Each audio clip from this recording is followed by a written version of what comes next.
Mi ex apareció en mi casa llorando, y mi esposa la abrazó como si ya lo supiera. Hay momentos en la vida en los que sientes que has entrado a una realidad alternativa, donde las reglas que conocías ya no aplican y las personas actúan de maneras que desafían toda lógica. Para mí, ese momento llegó un sábado por la tarde cuando abrí la puerta de mi casa y encontré a mi exnovia parada allí, con el rostro cubierto de lágrimas. ¿Carolina? No la había visto en casi 4 años, desde que terminamos nuestra relación de manera relativamente amistosa para que yo pudiera mudarme a otra ciudad por trabajo. Habíamos estado juntos durante 3 años, habíamos sido buenos juntos, pero la distancia y diferentes prioridades de vida nos habían llevado naturalmente a separarnos. Después de eso, habíamos perdido contacto casi por completo. Tal vez un mensaje ocasional en cumpleaños, pero nada más. Y ahora aquí estaba, en la puerta de la casa que compartía con mi esposa Andrea, visiblemente angustiada. Carolina, dije, completamente atónito. ¿Qué estás haciendo aquí? Antes de que pudiera responder, escuché pasos detrás de mí. Andrea apareció en el pasillo, y esperaba que compartiera mi confusión. Pero lo que sucedió a continuación me dejó completamente paralizado. Andrea pasó junto a mí sin decir palabra, caminó directamente hacia Carolina, y la abrazó. No un abrazo cortés e incómodo de extraños, sino un abrazo largo, apretado, lleno de familiaridad y consuelo genuino. Ya está, ya llegaste, escuché que Andrea susurraba. Todo va a estar bien. Entra. Carolina asintió contra el hombro de mi esposa, sollozando más fuerte ahora, y ambas entraron a la casa pasando junto a mí como si yo fuera un mueble. Me quedé parado en la entrada, mi cerebro intentando procesar lo que acababa de presenciar. ¿Desde cuándo mi esposa y mi exnovia se conocían lo suficiente como para abrazarse de esa manera? ¿Por qué estaba Carolina aquí? ¿Y por qué Andrea actuaba como si estuviera esperándola? Cerré la puerta lentamente y seguí a las 2 mujeres hacia la sala. Andrea había sentado a Carolina en el sofá y estaba sosteniendo sus manos, hablándole en voz baja. Cuando entré, ambas me miraron. Martín, dijo Andrea con una voz inusualmente seria. Siéntate. Tenemos que hablar contigo. Sí, eso parece, respondí, sin poder ocultar el tono defensivo en mi voz. ¿Alguien quiere explicarme qué está pasando aquí? ¿Desde cuándo ustedes dos se conocen? Andrea y Carolina intercambiaron una mirada. Ese tipo de comunicación silenciosa que solo las personas cercanas comparten. Ese simple gesto me perturbó más que cualquier cosa que hubiera pasado hasta ahora. Nos hemos estado comunicando durante los últimos 6 meses, dijo Andrea finalmente. ¿6 meses? Repetí, incrédulo. ¿Y ninguna pensó en mencionármelo? Tenía que ser así, intervino Carolina, su voz quebrada pero firme. No podíamos decirte. No todavía. No hasta estar seguras.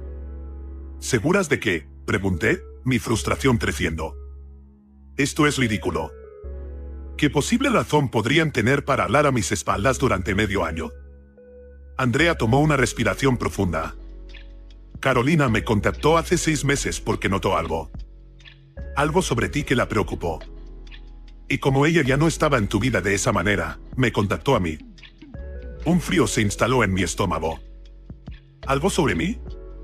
¿Qué están hablando? Martín, dijo Carolina, mirándome directamente por primera vez desde que había entrado.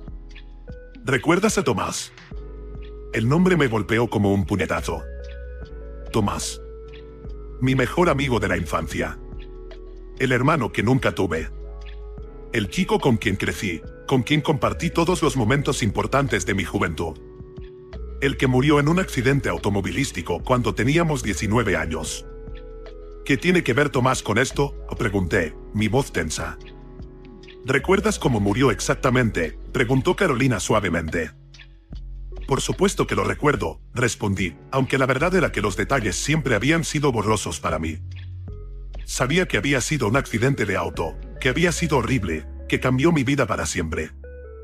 Pero los detalles específicos siempre se habían sentido nebulosos en mi memoria.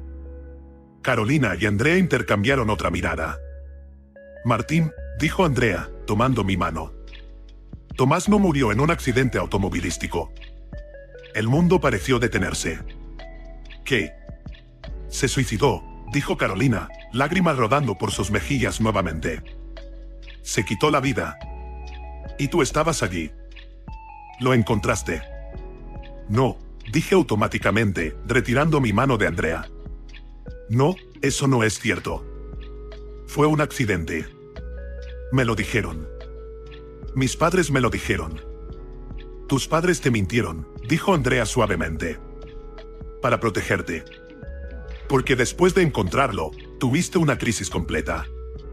Estuviste en terapia intensiva durante meses. Y tu psiquiatra en ese momento recomendó que si tu mente había creado una narrativa alternativa para lidiar con el trauma, dejar que la mantuvieras podría ser más saludable que forzarte a enfrentar la verdad. Me levanté del sofá, alejándome de ambas. Esto es una locura. ¿Por qué me están diciendo esto ahora?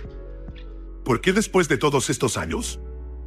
Porque está pasando de nuevo, dijo Carolina, su voz apenas un susurro.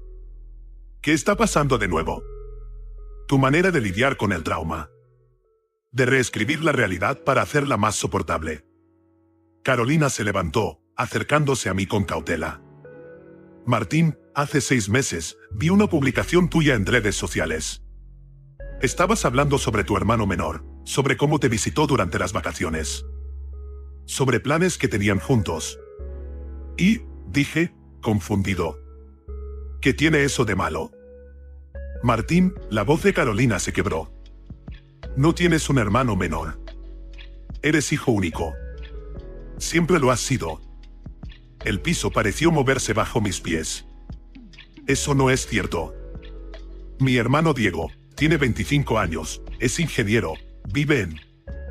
No existe, interrumpió Andrea suavemente. Cariño, Diego no es real. Es algo que tu mente creó. Están locas, dije, retrocediendo. Ambas están completamente locas. Tengo fotos con él. Hablamos por teléfono. Estuvo aquí hace 2 meses. Andrea se acercó lentamente, como si se aproximara a un animal asustado. Muéstrame las fotos entonces. Con manos temblorosas, saqué mi teléfono. Busqué en mi galería las fotos de Diego. Tenía que tener docenas. De nuestro último encuentro, de años anteriores, Pero cuando busqué, no había nada. Ninguna foto de Diego en mi teléfono. Ningún mensaje de texto. Ningún registro de llamadas. Borré el teléfono recientemente, dije, aunque sabía que no era verdad.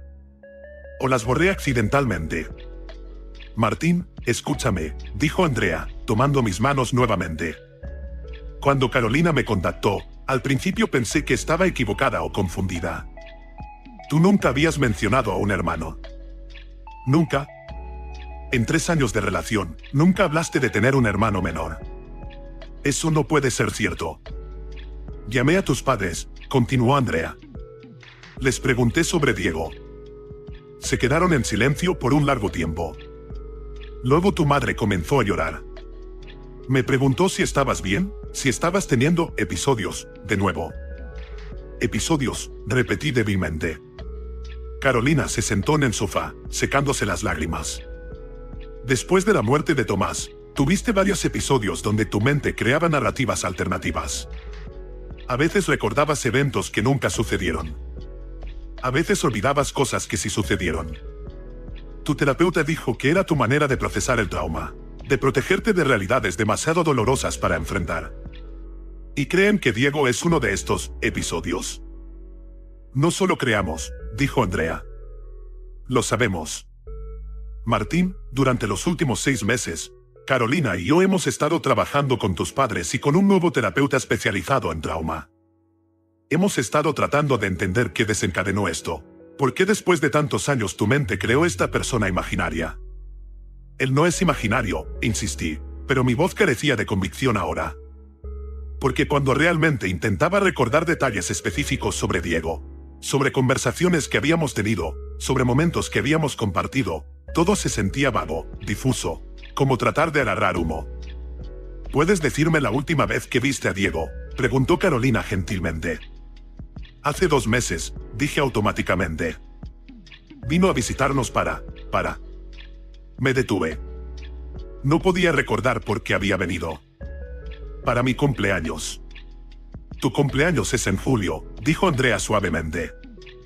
Hace 2 meses era enero. Y pasamos ese fin de semana solos, solo nosotros dos. ¿No lo recuerdas? Fuimos a la cabaña en las montañas. Las memorias comenzaron a colisionar en mi mente. Sí, había ido a la cabaña con Andrea. Recordaba eso claramente. Pero también recordaba que Diego había venido a la casa. ¿O sí? Cuanto más intentaba aferrarme a las memorias, más se desintegraban. ¿Por qué?, susurré, sintiéndome débil. ¿Por qué mi mente haría esto? Andrea y Carolina se miraron antes de que Andrea hablara. ¿Recuerdas hace aproximadamente 8 meses? Cuando tu padre tuvo su ataque al corazón. Asentí. Había sido aterrador, aunque papá se había recuperado bien. Durante ese tiempo, estabas bajo mucho estrés. Pasabas todos los días en el hospital. Había una posibilidad real de que pudieras perderlo. Andrea pausó, eligiendo sus palabras cuidadosamente. El terapeuta cree que en ese estado de estrés extremo, tu mente revivió viejos patrones de afrontamiento. Creó a Diego como una forma de tener apoyo familiar adicional, alguien con quien compartir la carga. Pero habla de él todo el tiempo, protesté. Le he contado a amigos sobre él. Sí, interrumpió Carolina. Y cuando les preguntamos a esos amigos, dijeron que sonaba extraño porque nunca habían conocido a Diego. Nunca lo habían visto en fotos, pero asumieron que simplemente era privado o vivía lejos. Me dejé caer en una silla, mi mente girando. Entonces todo lo que recuerdo sobre él es, ¿qué? ¿Una fantasía? ¿Una alucinación? No exactamente, dijo Andrea, arrodillándose frente a mí. El terapeuta lo llama confabulación. Tu cerebro está llenando vacíos, creando memorias que se sienten completamente reales para ti. No estás mintiendo o inventando historias conscientemente. Para ti, Diego es real. Tus memorias con él se sienten genuinas. ¿Cómo detengo esto?, pregunté, sintiendo lágrimas comenzar a caer por mi rostro. ¿Cómo sé que es real y que no? Por eso estamos aquí, dijo Carolina. Por eso te contacté a Andrea en lugar de a ti. Porque necesitábamos entender lo que estaba pasando antes de confrontarte. Y necesitábamos un plan para ayudarte. Andrea tomó mi rostro entre sus manos. Hemos organizado una cita con el Dr. Ramírez, un especialista en trauma y trastornos disociativos. Ha estado revisando tu historia médica antigua, hablando con tus padres, consultando con el terapeuta que tuviste después de la muerte de Tomás. Cree que puede ayudarte. ¿Pero qué pasa si no quiero ayuda?, pregunté, sabiendo cuán patético sonaba. ¿Qué pasa si prefiero creer que Diego es real? Porque no es sostenible, dijo Carolina suavemente. Porque eventualmente colisionará con la realidad de maneras que podrían ser peligrosas para ti o para otros. ¿Qué pasa si empiezas a confiar en Diego para cosas importantes? ¿Qué pasa si empiezas a alterar tu vida real basándote en esta persona que no existe? Sabía que tenía razón. Pero la idea de dejar ir a Diego, de aceptar que este hermano que amaba, que se sentía tan real, era solo un producto de mi mente traumatizada, era casi insoportable. ¿Por qué no me lo dijiste antes?, le pregunté a Andrea. ¿Por qué esperaste 6 meses? Porque necesitaba entenderlo primero, respondió Andrea, lágrimas en sus propios ojos ahora. Cuando Carolina me contactó, estaba aterrorizada. Pensé que tal vez estabas teniendo un romance, inventando un hermano como cobertura. O que estabas enfermo de alguna manera que no entendía. Necesitaba tiempo para investigar, para hablar con expertos, para saber cómo ayudarte sin lastimarte más. Y yo vine hoy, dijo Carolina, porque el Dr. Ramírez sugirió que podría ser útil tener a alguien de tu pasado aquí, alguien que conocía a Tomás, que conocía cómo eras antes y después de su muerte. Pensó que podría ayudar a conectar puntos para ti. Nos sentamos en silencio por un largo rato. Mi mente seguía buscando evidencia de Diego, memorias que probarían que era real. Pero cuanto más buscaba, más me daba cuenta de que todas las memorias eran varas, carentes de detalles específicos. Nunca podía recordar conversaciones exactas. No podía recordar dónde trabajaba exactamente o el nombre de su novia que supuestamente tenía. Era como tratar de recordar un sueño que se desvanece al despertar. ¿Qué pasó realmente con Tomás?, pregunté finalmente. La verdad completa. Carolina tomó una respiración profunda. Tomás había estado luchando con depresión durante meses. Lo escondía bien, pero algunos de nosotros sabíamos. Tú sabías. De hecho, el día que murió, había tenido una pelea contigo. Sobre algo pequeño, ni siquiera recuerdo qué.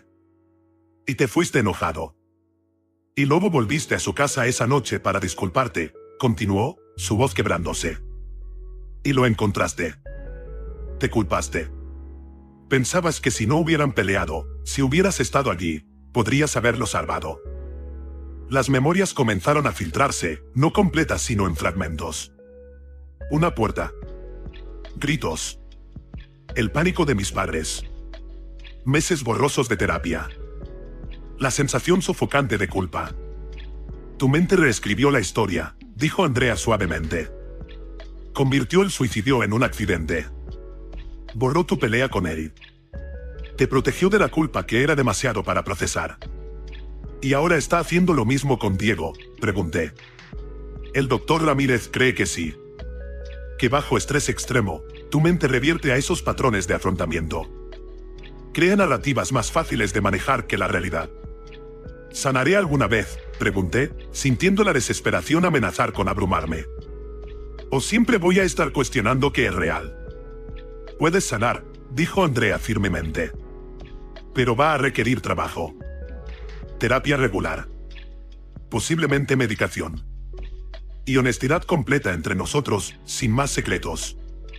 ¿Por qué tú?, le pregunté a Carolina. ¿Por qué te importa ayudar después de todos estos años? Carolina sonrió tristemente. Porque todavía te quiero, Martín. No de manera romántica, pero sí te quiero como alguien que fue importante en mi vida.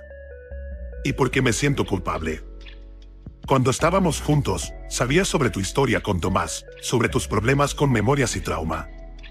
Y cuando terminamos, simplemente me alejé. No me mantuve en contacto. No verifiqué cómo estabas.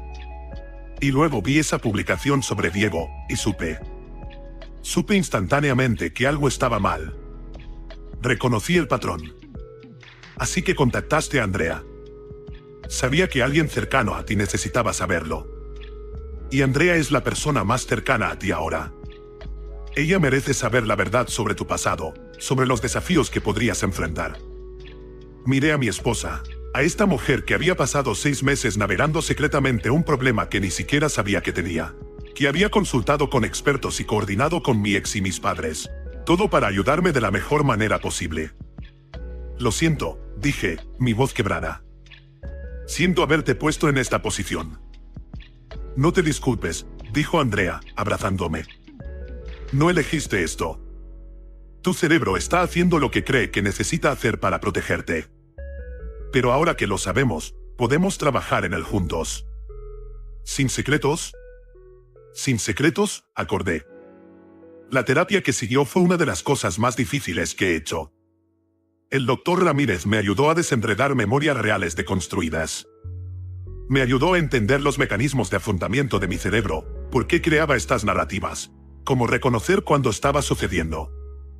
Procesar la verdad sobre la muerte de Tomás, enfrentar la culpa que había estado evitando durante más de una década, fue agónico. Hubo días en que quería rendirme, volver a la comodidad de las mentiras que mi cerebro había construido. Pero Andrea estaba allí, cada paso del camino. Y sorprendentemente, Carolina también. Se convirtió en una amiga otra vez, alguien que entendía mi historia de una manera que pocas personas podían. Dejar ir a Diego fue lo más difícil. Porque aunque ahora entendía intelectualmente que no era real, las memorias se sentían reales. El amor que sentía por este hermano imaginario era real. El duelo de perder a alguien que nunca existió resultó ser casi tan doloroso como perder a alguien que sí existió. Es normal sentir esa pérdida, me aseguró el doctor Ramírez. Creaste a Diego por una razón. Llenaba una necesidad en tu vida. Dejar eso ir es pérdida real. Con el tiempo, las memorias de Diego comenzaron a desvanecerse, a sentirse más como sueños que como recuerdos reales. Aprendí técnicas para verificar mis memorias, para distinguir entre lo real y lo construido. Andrea se convirtió en mi punto de anclaje, alguien en quien podía confiar para ayudarme a navegar cuando me sentía inseguro. Han pasado 2 años desde ese día cuando Carolina apareció en mi puerta. 2 años de trabajo duro, de honestidad dolorosa, de reconstruir mi entendimiento de mi propia historia. No he tenido más episodios de confabulación desde entonces. El doctor Ramírez dice que estoy en remisión, aunque siempre habrá riesgo de recaída durante periodos de estrés extremo. Pero ahora tengo herramientas, conciencia y un sistema de apoyo que no tenía antes. Andrea y yo somos más fuertes de lo que nunca fuimos.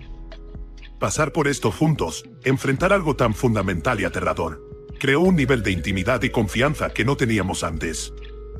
Ella vio lo peor de mí, las partes más rotas de mi mente, y eligió quedarse de todos modos. Y Carolina, sorprendentemente, se ha convertido en una amiga genuina para ambos. Viene a cenar ocasionalmente, compartimos vacaciones a veces. Es raro pero también extrañamente perfecto.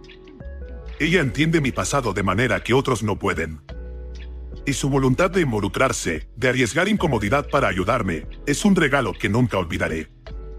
A veces pienso en ese momento cuando abrí la puerta y vi a Carolina llorando, cuando Andrea la abrazó como si lo supiera todo. Qué aterrador y confuso fue ese momento. Pero también fue el comienzo de sanar realmente, de finalmente enfrentar traumas que había estado evitando durante años. Resultó que hablaban desde hace meses, coordinando silenciosamente detrás de escena para ayudarme de la mejor manera posible. Y aunque su secreto inicialmente se sintió como traición, ahora lo veo como lo que era, amor. Amor difícil, complicado, que requirió que guardaran información dolorosa hasta que supieran la mejor manera de ayudarme con ella. Ya no tengo un hermano llamado Diego, pero tengo una esposa que me ama lo suficiente como para navegar mi trauma más oscuro. Tengo una ex que se preocupa lo suficiente como para intervenir cuando vio que me estaba perdiendo nuevamente. Tengo padres que finalmente pueden hablar honestamente sobre Tomás y su muerte sin miedo a romperme. Y tengo la verdad. Dolorosa, complicada, a veces difícil de enfrentar, pero verdad de todos modos. Y resulta que la verdad, por muy difícil que sea, es mejor que vivir en una fantasía que eventualmente colapsará. Diego puede no haber sido real, pero el amor y apoyo que me ayudaron a